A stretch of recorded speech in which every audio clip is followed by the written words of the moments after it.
After missing out on Devin Williams, the Cincinnati Reds have their closer, and it's a familiar face. Emilio Pagán back to Cincinnati on a 2-year, $20 million contract. Welcome in, everybody. Chatterbox Reds. I'm Craig Sandlin, joined for now by Andrew Collinsworth. We also have a couple other guests that may be joining throughout the stream, but appreciate you all tuning in. Andrew, the Reds have their closer. Your thoughts? I knew that something like this was kind of coming. You know, they had to address the bullpen a little bit here with Pagan, a pending free agent. Barlow, Martinez, Suter, I think, are all also free agents as well. So they had some innings to fill, and I'm happy that they brought back one of their guys. There are some concerns with the contract, which I'm sure we'll get into. Not necessarily the contract itself, but with Pagan. But it's a good move. They needed a high leverage arm, and they get a high leverage arm, one that's familiar, one that wanted to stay in Cincinnati, and that's not always the case. So I'm happy that they have him back, because I think that at times he was kind of the heartbeat of the team. You know, they went through some stretches there where, you know, they played 4 games in a row where he saved them, and so to have a guy like that that's that reliable is big time. Let's get into that conversation. The contract, obviously the big thing that people want to talk about. In a vacuum, 2 years, $20 million for a guy that gave you 30 plus saves last year seems entirely reasonable. Now, the reason that most people are, I think, reacting in a way right now is that this Reds front office has come out and said that they have a limited budget for this offseason, expecting their payroll to be about the same in 2026 as it was in 2025. Which puts them right around 120 million. Now, with this new contract, the veterans that they already had under contract, plus the anticipated arbitration contracts, this probably leaves them with somewhere in the vicinity of 10 to $15 million left to give out for 2026. Everybody wants to know, can they sign Kyle Schwarber? I'll ask you, Andrew, in your opinion, does this contract have any bearing on the Cincinnati Reds' ability to sign Kyle Schwarber? I don't think that it actually does, but I think that the Reds front office can justify it actually having some impact. Well, we spent the money on Pagan, so now we're not going to do it. But I think that they have the money to do it. I think that they should be aggressive with Kyle Schwarber. It's not every day that you're able to bring in a player like that, especially one who voices his opinion about wanting to play in Cincinnati. I can't overstate that enough. We've seen them a couple of times have guys like that with Castellanos and a few others where they let them walk or they don't, get the job done necessarily. And then, Castellanos, obviously not a great contract there in Philly, but it's just one of these situations where it seems like a perfect fit. It's a team need to go get Kyle Schwarber. I don't see how $10 million over the next 2 years can limit you from going out and making that deal. And if it does, then this deal can't happen. Yeah, we'll bring up the question from the chat. We'll do our best throughout the stream to answer questions from the chat. As always, if you send us a super chat or a member chat, we'll make sure we get to it as quickly as we possibly can. But Krunky asked the question, and it's a valid question, is do we think that Pagan was always in play no matter the outcome of the Schwarber stuff, or is this a pivot? And my personal opinion is that this is completely unrelated. So I think that as was reported earlier, the Reds were in fact interested in Devin Williams. Devin Williams goes out and signs with the New York Mets, and that left them in a position where, all right, well, this bullpen, we're going to need help. And Emilio Pagán wants to be here in Cincinnati. How do we make sure that that gets done in a timely manner? And quite frankly, gives us the insight that we need in order to move forward with this offseason, knowing what that contract is going to look like. And $10 million, again, for your closer is not anything realistically that should blow the budget. If we're being honest, we knew that this bullpen was going to need help. I'll bring it up now. We've talked about this time and time again. Going into 2026, the depth chart at pitcher was full of holes, I'll say. Obviously, Zach Littell, no longer with the Reds, Nick Martinez, Wade Miley, so that opened up a spot in the rotation. Hunter Green, Nick Lodolo, Andrew Abbott, and Brady Singer, as of right now, seem to be shoe-ins for 4 spots. Chase Burns, Chase Petty, Carson Spires, potentially a free agent signing, amongst others, would slot in for that 5th. But that bullpen really was the big question mark coming into this. And obviously Emilio Pagán now will move into the red as a official signee for the Cincinnati Reds and take over that closer spot. But Sam Mull, Brent Suter, Scott Barlow, Ian Gibaut, all free agents. But Andrew, if we're being honest, the back half of the Reds bullpen at this point seems to be pretty locked in. You talk about Santillan and the role that he had last year, obviously Pagan.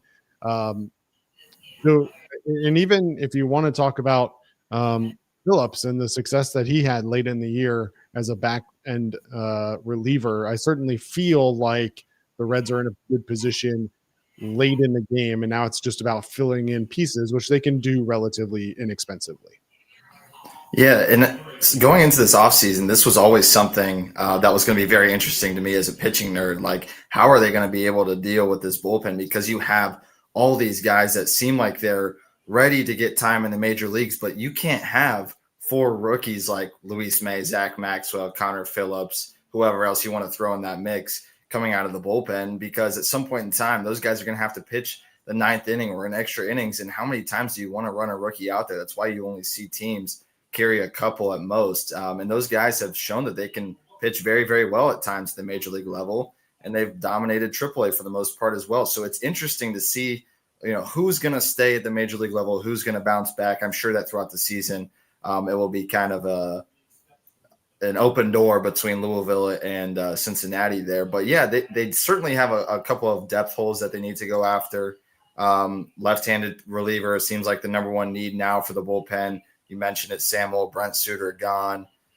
So they're going to need some left-handed help down there, whoever that might be. I don't think that they're going to be super aggressive going to get a high-end guy, especially now spending this $10 million a year on Pagan. But if you're able to find some sort of deal, then you have to take a chance on it, because that's the biggest need now for this bullpen, is trying to find a left-hander.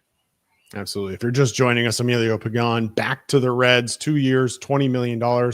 Opt out after the first year for Pagan. In 2025, Pagan pitched in 70 games, giving the Reds 68 2/3 innings pitched through to a 2.88 ERA, 32 total saves on a whip that was below 1. And we'll bring in Chatterbox Reds contributor Mike Hart with the freshly shaven face and the kids in bed. Mike, obviously you were working through getting your family all set, but appreciate you jumping on here. I want to get your take now with the news of Emilio Pagán joining the Cincinnati Reds for 2026. Yeah. Can we be happy and sad at the same time? Is that allowed? Right? I don't know why we sad. Well, we just used, I feel like, well, let's start with happy first. The bullpen needed help, just like what you guys were talking about. I think that it's important to get people in here that are going to be able to, have pitched in the big leagues and will be able to pitch some of those high leverage innings, whether or not it's Santillan or Pagan closing. I think that Tito kind of found a good rhythm with them, basically almost interchangeably using them back and forth. I guess what makes me sad is 10 of our $20 million budget just got spent, which feels like hometown hero Kyle Schwarber is not in the cards is kind of where I know, Craig, maybe you were on the fence of that was never happening, but there's been a lot of smoke recently, and I had bought in, or maybe I just wanted to believe that maybe they could get it done, and maybe they still can. Maybe they can clear up some space. Maybe they can defer some money, but it really doesn't seem like that's something that's in the cards now that we've used $10 million on a good reliever, somebody who I think is, worth that money. But I don't think we're getting the high-powered Middletown masher now after this move. Well, yeah, look, first of all, I was never on the train of expecting Kyle Schwarber to sign with the Cincinnati Reds. I'm still not, but I don't know. As I said before you joined, I honestly don't know that this is related. I'm just being honest with you. The question was asked, is this a pivot now that we maybe know that Schwarber's not coming?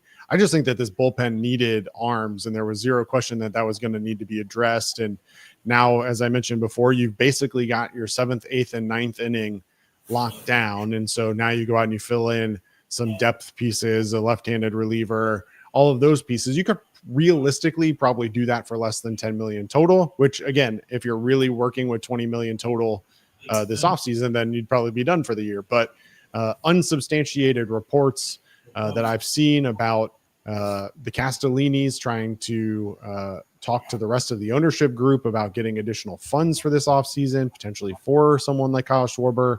Obviously, Chatterbox Sports on social media, a lot of videos and articles that have been shared over the last several days, including today, of people who continue to believe that Kyle Schwarber is in fact still in the mix for the Cincinnati Reds. So I'm on the record here, and I'll let you guys chime in on this. I'm on the record that Schwarber to the Reds is not happening. Schwarber to the Reds is simply a way for Kyle Schwarber to go to the Philadelphia Phillies and say, look, I'll just go home. Like, it's fine. I'll just go home. If you really want me to play here, yeah, I'll play here, but it's going to cost you $35 million a year for me to stay here. And then they counter and say, well, we're not ready to go 35, but how about 33? And then Schwarber signs on a dotted line, a 5-year, $33 million contract. And the Reds would never do that anyway. But if the Reds can sign him for a 4-year, $30 million a year contract, great. But I just don't think that that's realistic that he's going to turn that down. But maybe we'll see. We'll see. Yeah, I agree. I agree with you that like if you're getting up to 30 mil a year AAV, I just it's pretty hard to see how the Reds would ever be involved with that, even if they're able to defer some of the money. I looked it up. They deferred like $59 million worth of Ken Griffey Jr.'s salary over 16 years. So I was thinking maybe if you're able to do that at maybe I think I did some math where it's like if you do that over a 4-year period, you can get down that AAV to like 15 to 18 mil a year. I mean, the thing is, he also has to accept deferrals, right? Because that just means he doesn't get his money right away. He gets it later on, which, some people may not want. So I thought it was potentially in the cards, but you're right. The odds were never very high. There had been a lot of smoke recently. And, to be honest, it started to feel like maybe it was too much smoke, just like when every baseball insider says something about it, you start to be like, well, wait a minute. Are we just being played as a bargaining chip? And, Craig, looking back when they do the documentary about this, yeah, you might be right. Yeah, that's a good thing that you brought up too about Kyle Schwarber being using the Cincinnati Reds to try to maybe get some more money from the Phillies. When I was listening to Steve Phillips, his little segment about Kyle Schwarber on MLB Network today, I know Craig, you sent that early on, so you probably heard the same thing. But it seems like he's really wanting 5 years on his contract, and teams are willing to give 4. And so you're talking about getting a guy into his age 38 season. I think that also might scare the Reds off a little bit too, because we've seen them recently, how those contracts have kind of turned out. It's not like, they're batting 1,000 on those. So that's something that's kind of something to monitor too, is just, will the Reds actually pull the trigger to sign an aging outfield bat for that long? I'm not quite sure. The other thing now that you have to consider is that there's been all these rumors swirling about them shopping Hunter Green. Well, if Hunter Green gets traded, that frees up that money that you just spent on Pagan as well. So if they actually do move him, or they move somebody like Singer, I think is on his last year is going to be about 13 in ARB or something like that. Is that right? Something around there. Yeah, Singer's expected to be low to mid double digits. Yeah, somewhere between 12 11 to 13, I think is what it's. Yeah. So I mean, that's another guy like, I'm not advocating that they do that. I'm actually advocating against it. I want to keep the pitching around. It's actually fun watching those guys and knowing that every 5 days that you have a guy out there who's going to give you a really good chance. So I'm not advocating that they do that, but it is a possibility that they move on from one of those starters, free up that space to try to get Kyle Schwarber. I don't know what they're thinking. I don't know if that's something that's on the table, but to me, if I was the Reds, that would be something that I would consider. Well, here's my take on that whole conversation. And I completely understand that there's a lot of smoke around Hunter Green. From my perspective, I think Brady Singer is a much more likely trade target at this point. He's a 1-year deal essentially for any team that he goes to. He's going to make that 10 to 15 million range, whatever it ends up being from arbitration or whatever contract he signs. But I actually don't know that they're going to move any pitchers until we get to spring training and see what we have from some of the young arms that they're kind of hoping can be that fill-in, right? Because what I don't think they're going to do is trade Singer and then go out and sign somebody to replace him. So if they're going to move Brady Singer or somebody, the question is, okay, who backfills? And Mike, we brought up this graphic before you joined. Obviously, Nick Martinez, Wade Miley, and Zach Littell are gone. So it's how comfortable do you feel with Chase Burns, Chase Petty, Carson Spires, Brett Lauder, yeah. one of those guys coming in and being your number 5 starter in 2026. I don't know if this graphic is any better. Yeah, there you go. Maybe that's a little bit better for you. But this is the projected 2026 roster without any moves, I think, from Nick. So you've got Brandon Williamson coming back from Tommy John. You've got Julian Aguiar coming back as well. So, there's just a lot of variables at play. And obviously, Rhett Lauder missed all of 2025 with his injury. So it's just a question of what, if anything, the Reds are going to be comfortable with in terms of filling that number 5 rotation spot. And I don't know. Brady Singer certainly feels like the most likely trade target from the starting pitching rotation. If you're going to move somebody, honestly, moving Brady Singer saves you more money this year than moving Hunter Green. Hunter Green's only scheduled to make $8.33 million this year. So it doesn't make a whole lot of sense to move him if you can move somebody like Brady Singer. So I did miss it earlier. I apologize to Noah Downing, a Nut Cutter Nation member for 5 months. If you're not a member, make sure you sign up, and we appreciate the support. If we can maintain our pitching and add a good hitter, Schwarber, we can be a championship team. Now, I'm not going that far, guys. I don't know about you, but I don't know that Schwarber and Pagan make us a championship caliber team, but I do think that it gives us a better chance to progress in the playoffs, maybe win a series, maybe win a game. Yeah, I know. I'm all for the kind of just like, let's just get to the dance. Because, it does. Obviously the Dodgers kind of wiped the floor with us there, but you didn't have to squint for a couple of those situations to go differently. And I think that the Reds could have at least gone to 3 with the Dodgers. And it's a winner take all against a team, and anything can happen in baseball. So I think there's a randomness to baseball playoffs that just getting to the dance is going, if you continue to do that, I think that you can be successful there. So obviously, we can see the opposite as well, right? The Dodgers, they've won the past 2 years, but they've been a juggernaut for many, many years. And they've come to the playoffs and then lose to teams that didn't do as well as they did or like on paper weren't as good. So, I still would like the push to, get to the dance and see what happens.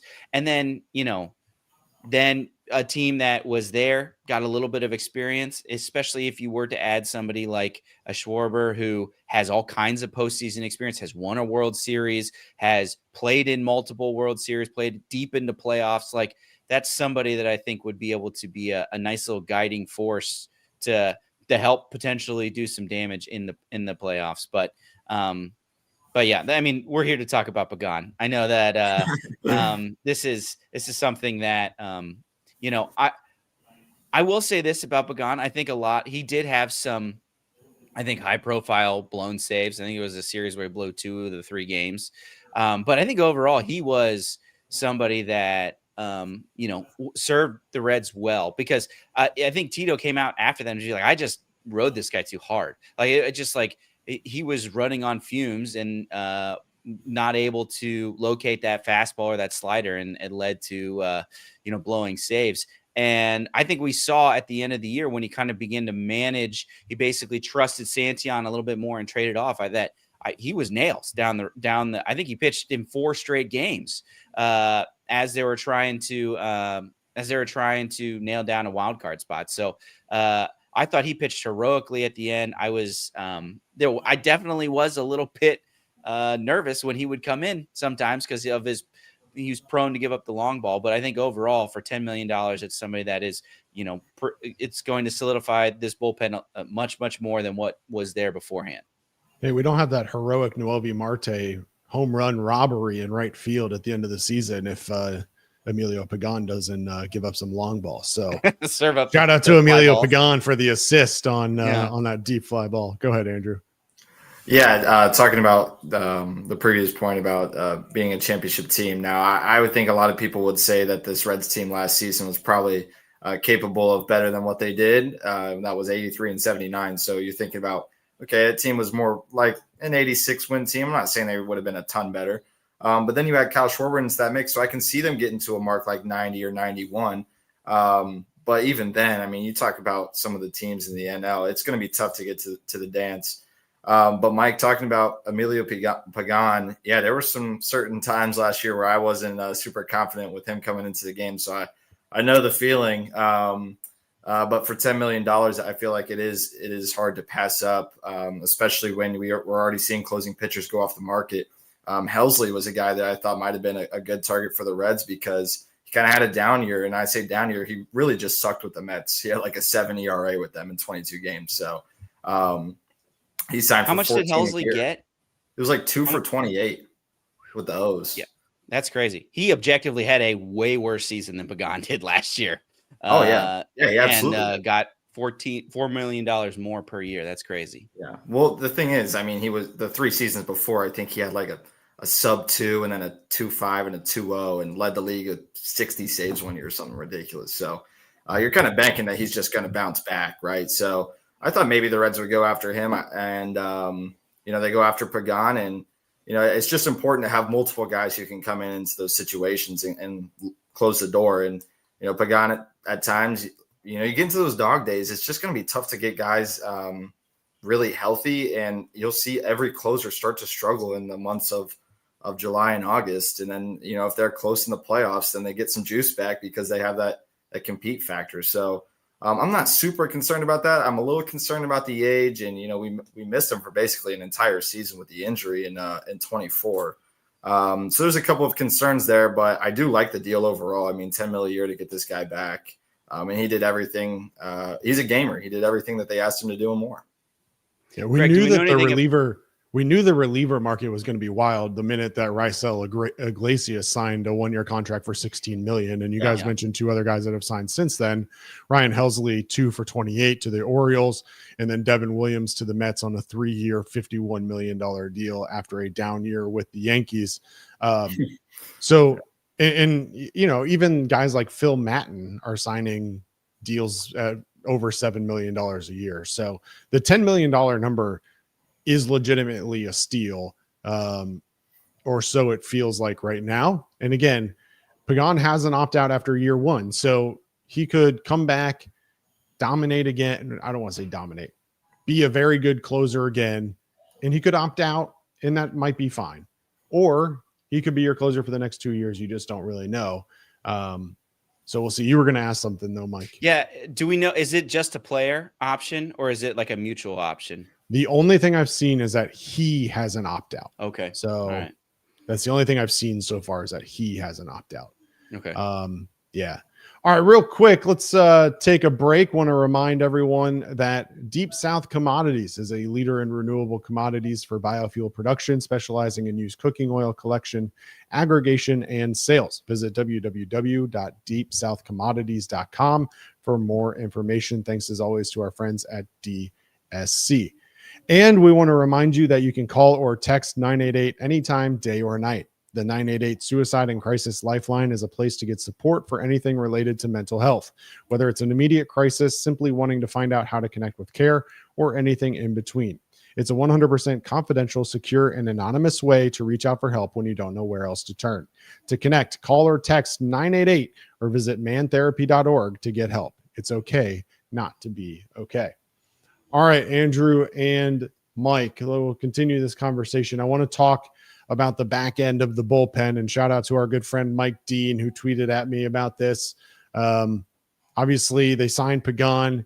You've got Phillips, Ashcraft, and Santillan all under control as well for next year. So I ask you two now, what does the back end of your bullpen look like in 2026? What are the roles, if any, that you think will be filled by those 3 or 4 guys? Go ahead, Mike. All right. I think that they kind of found a good rhythm, like I mentioned earlier with Pagan and Santillan. So I think there's going to be just kind of almost like a closer by committee with that. We've seen Francona get creative with that type of thing.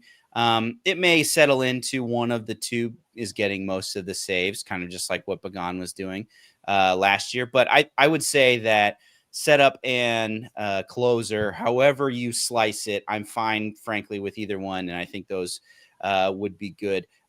Settling into the 7th inning, is it Connor Phillips or Graham Ashcraft?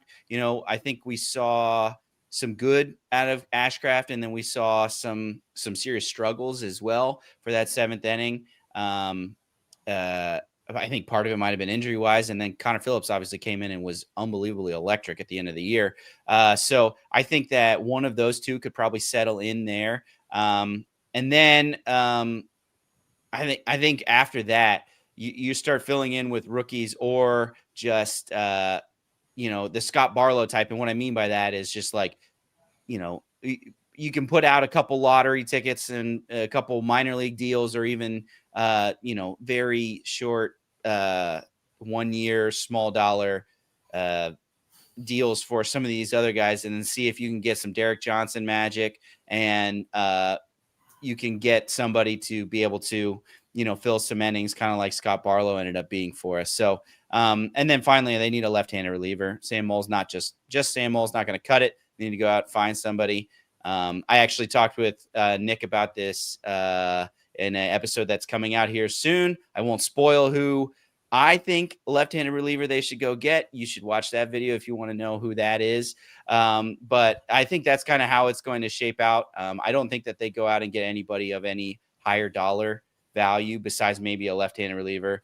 And they with Pagan, they just kind of slot in how they did last year, and then they fill in with some veterans with low dollar amount contracts.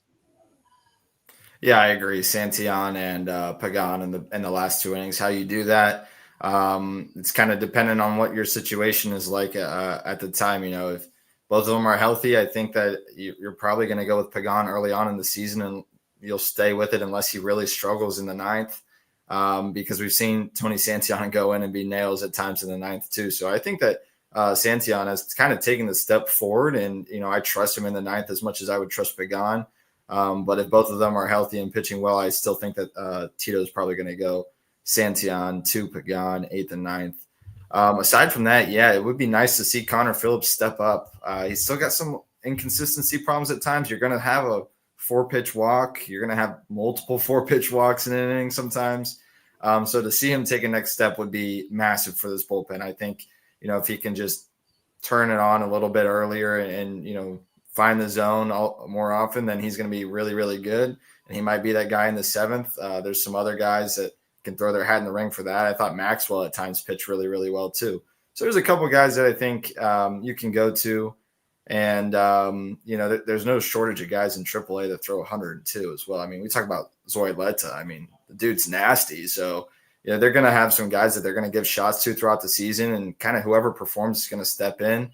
Left-handed wise, you still have Brandon Williamson. I don't know what he's going to be like. I don't know if he'll be healthy. I don't know if he'll return to form. I don't know what he's like out of the bullpen. He's a big-time wild card, and I can see it going really, really well, and I can see it going really, really poorly for him. But if it goes really, really well, I mean, it's a great case for the Reds to be able to plug him into that role of being a left-handed reliever. I'm not sure what his splits are like. He's kind of an interesting pitcher. He's not a traditional power fastball type of guy. He's going to throw the cutter and he's going to throw the changeup and whatnot. So I'm interested to see how he does. They've got a lot at play here. It's an interesting group. I could see this bullpen consisting of 13 different guys throughout the time in the season, or 15 different guys where they just bounce around and find the group that makes the most sense. And, whatever the winning recipe is at the time is probably going to be what they rock with. Super chat from Chad Williamson. Cooking my hot dog from the Chatterbox Omaha Steaks for Pagan. Holding off on the steak for Kyle Schwarber signing. Make it happen, Captain. Go Reds. Feels like a opportune time, gentlemen, to go ahead and remind people that the Omaha Steaks Sizzle All the Way sale is going on now. Get 50% off site-wide as you're looking to get a gift for your loved ones this holiday season. Plus, use our promo code Chatterbox at checkout to get an extra $35 off your entire order. Again, omahasteaks.com, Sizzle All the Way sale. So I know you gentlemen have partaken in that as well. And we don't need to get into all the deliciousness that Omaha Steaks has to offer, but it's not just steaks. A lot of great opportunities for your entire family. So appreciate that. All right. Obviously, this is, wasn't necessarily expecting this. There hadn't been any sort of rumors that they were closing in on this deal, or nothing had even kind of leaked. And so not a ton of operate in the dark. I know, which makes it even more unlikely that they're signing Kyle Schwarber because of all the smoke that is going on out there. Oh man. But yeah, I think, a lot of the concern that I'm seeing on social as I try to just kind of monitor reaction and stuff like that. Emilio Pagán, 35 years old. Obviously, as the year went on last year, struggled a little bit. But as you mentioned earlier as well, Andrew, really kind of nails at the end of the season and had that big blow up against the Blue Jays, if I'm remembering correctly. But really pitched extremely well down the stretch with 4 straight saves, if I'm remembering correctly, to close out the season. So any concerns from either of you about the age, the arm, anything along that nature? And if so, how does Terry Francona manage that in 2026? I think there's always concern. I think we have seen plenty of examples of relievers be able to do it, but I think sometimes when relievers lose it, they just lose it. So I think there's a little bit of a risk.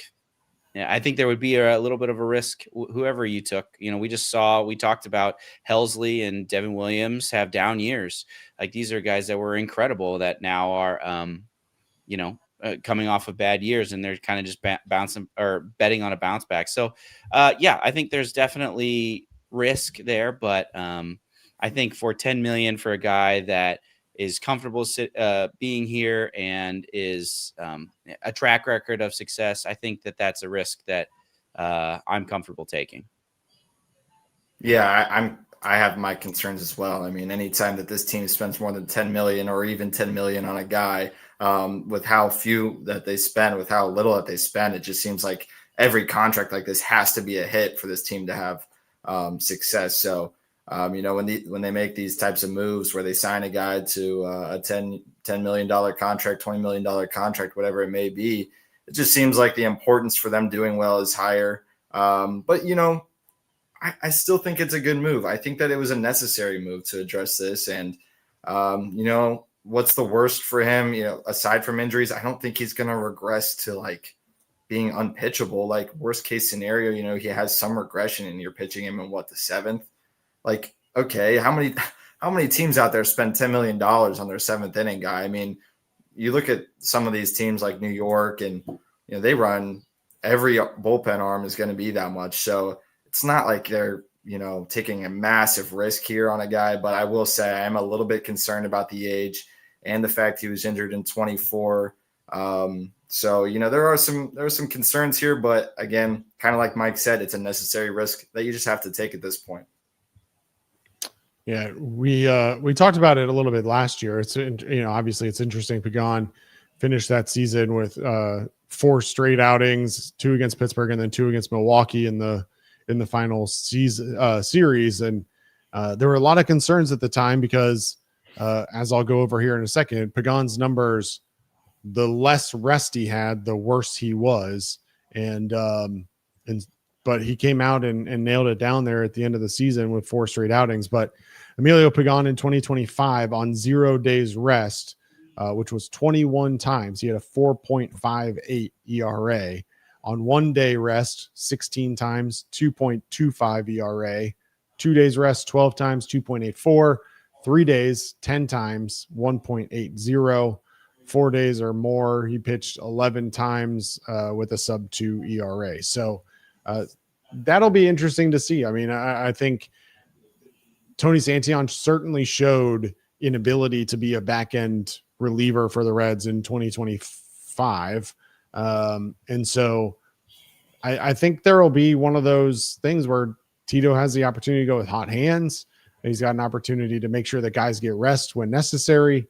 And if Connor Phillips can also give high leverage innings in the back end of the bullpen, along with Graham Ashcraft and Tony Santillan and Emilio Pagán, you really have an opportunity to play the bullpen and set yourself up for success. But we also saw that Terry Francona way overused the guys that he trusted in 2025. And so it's tough to sit here today and believe that Terry's going to be willing to do that after a season where he very clearly latched onto his favorites and just rode them until their arm was ready to fall off.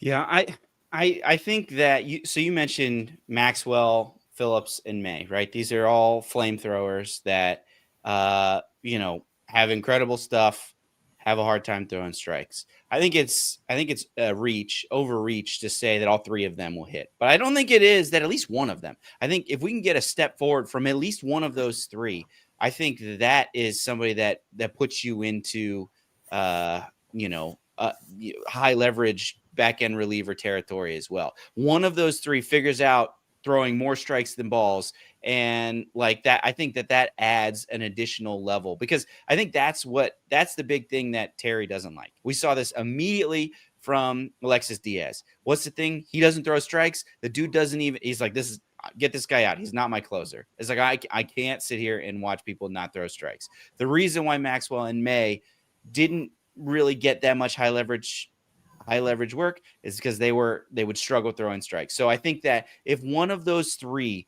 can figure it out in a way where they are, they drastically bring down their walk rate, they just trust their stuff in the zone to get people out, I think that is another boost that we can see. And I don't think it's an unreasonable thing to say one of those three does figure it out. And if you do that, you have another crazy electric, maybe even, eighth or dare I say ninth inning, maybe not ninth because they're still so young, but just like, I think that there is definitely a potential there for somebody here to take a big leap. And if they do, like, that's another just completely lights out reliever that Terry can trust. So I think there's a pathway for there to be a few more people for Francona to feel a little bit better about, so that he doesn't just completely run his dudes into the ground.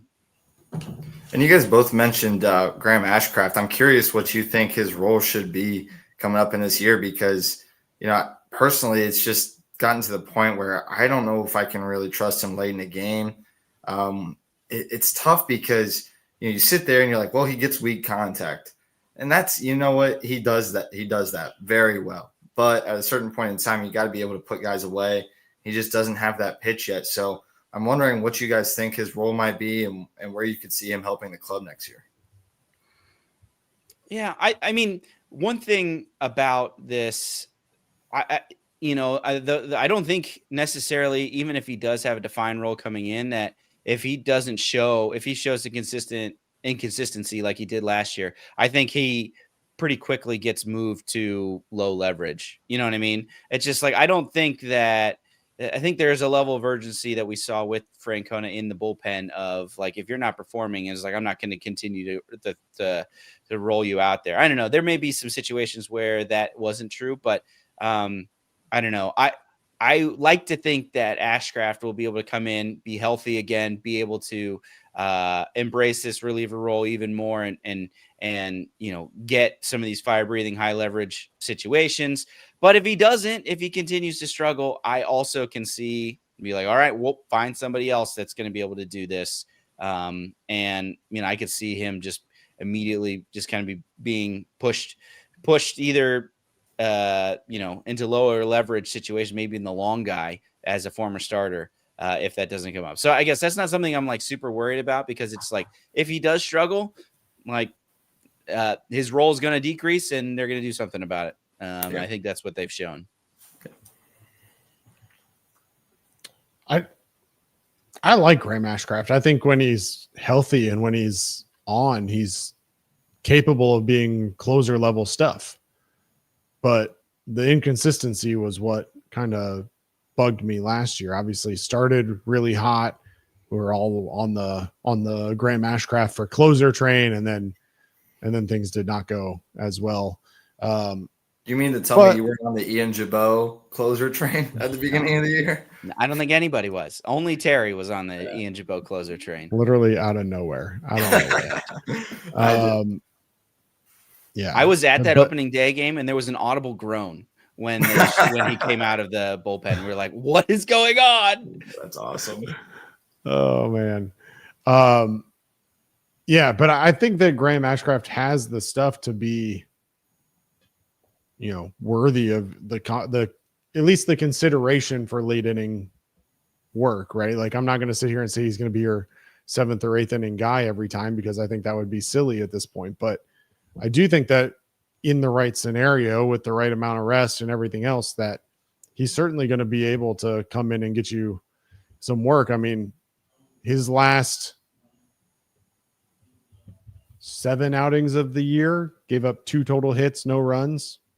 I mean, certainly. Go ahead. Didn't he? I was going to say, didn't his first 12 outings, he didn't even give up a run, right? Yeah. So, I mean, when he's on, he can be. And I wonder how much of his struggles in the middle of the year were because of that injury that ended up sidelining him for a while. Yeah, his first 7 outings were run free. Didn't give up a earned run in his 8th outing, but gave up 4 runs total. I don't remember exactly what happened there, but faced 8 batters against the Seattle Mariners on May 17th, April 17th. I don't remember that game to know exactly what happened, and then gave up his first earned run of the year the following outing against Miami. So yeah, his first 8 outings, no earned runs, and then finished it with 7. So he showed it was just up and down, right? I mean, he went 2 outings to start September against the Athletics, 1 inning, 4 hits, 3 runs in a game that was already out of reach. And then game at Seattle, 1 inning, 2 hits, 2 earned runs, and then he shut down the rest of the month, so he's just got to figure it out. Right. And he's still figuring out how to be a reliever. And I think that's part of the conversation for him is, how does he transition to this new role that he's still trying to learn and become the best version of himself that benefits the Reds? And I don't know what that answer is yet, but hopefully he'll figure it out. And hopefully this spring training, he'll come and be ready to rock and roll. So I think he has the demeanor. I mean, obviously he's a bulldog, right? Like, he wants the ball. He's fiery out there. He's a competitor. I love that about him. I just wish that he had something that moved in on a right-handed hitter, because when you're throwing cutters and sliders and those are the only 2, those guys are looking away. I even remember last year when he would throw his cutter in sometimes, it was a pretty good pitch, but he just had trouble getting any pitches inside. So he's throwing everything on the outer half of the plate. And when hitters are looking out there and they're letting the ball travel, it's easier to lay off stuff. And it's also a little bit easier to hit it the other way like that. And that's where we saw him give up a majority of his hits. So I think if he could just develop something, and, he played with that sinker at times where he was like, yeah, I just throw a fastball. But, he said that it cut and it sank at the beginning of his career. If he was able to have an intentional sinker like that he can, run in on a right-handed hitter, I think that he could be really, really good. But until I see that, I have to say I'm not so high on him as you guys might be. I don't know that I'm high on him, right? I think I'm reserving the right to change my opinion. I don't think that he's established himself enough to be a go-to guy, but he's certainly someone that early on in the year I'm going to give opportunities to show that he's able. You know what I mean? I think realistically, when you look at this bullpen today, there's 4, maybe 5 guys who are going to try to compete for back end bullpen rotation, right? That's just the truth of the matter. there's multiple guys who are going to have to compete for those last inning roles. And he's one of them that's going to compete for it. Now, if I were putting money on it today, I don't think he ends up being one of the everyday back end relievers. I think he more likely becomes, maybe this is a crazy idea. I think he more likely becomes more of your Brent Suter type, where even though he throws hard as heck, I think he's that 2-inning middle reliever kind of guy. But I don't know. He could also the Nick Martinez role for sure. He could also, I would love to see him in an opener role. Yeah. Like, I think that's an opportunity where you throw a left-handed opener who throws 100 miles an hour, and then you go and you bring in Brady Singer. I think that's a crazy back-to-back. But I don't know that Tito's going to do that. I don't know. But I do think that he has an opportunity to be kind of a flex guy for you. I don't think he has to fit into a role to start. So, all right, gentlemen, final thoughts. Emilio Pagán to the Cincinnati Reds, 2 years, $20 million. Opt out after the first year. Reds have, at least seemingly, their closer in place for 2026. If not Pagan, you've got a couple other options as well for guys that can pick up opportunities. So, gentlemen, appreciate you joining. Any final thoughts before we drop off here? Red season never dies, man. We're ready. In the middle of the football season, and they're signing stuff, getting ready for the winter meetings. So, Reds keeping it interesting for us. Oh, here we go. Just got a tweet from Mark Sheldon. Quote, I just talked to Emilio Pagán, who agreed to a 2-year, $20 million contract with the Reds. Said, quote, what made it an easy decision was the people in Cincinnati, the coaching staff, the front office, the team. I thoroughly enjoyed the last 2 years.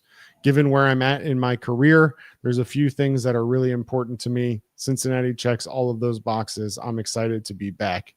Sounds like a guy who loved to live in Cincinnati. I know another guy who lives in Cincinnati that may or may make sense for the Cincinnati Reds to sign this offseason, but that's a whole nother stream, isn't it, Andrew?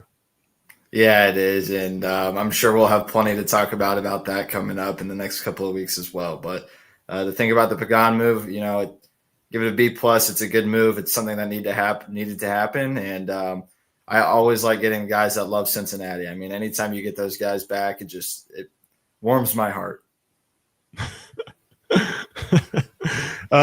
Yeah, absolutely. And as was alluded to, anytime breaking news happens for the Cincinnati Reds, Cincinnati Bengals, Cincinnati Bearcats, FC Cincinnati, we've got you covered right here on Chatterbox Sports. So make sure you click the like button if you haven't already. Certainly appreciate the support.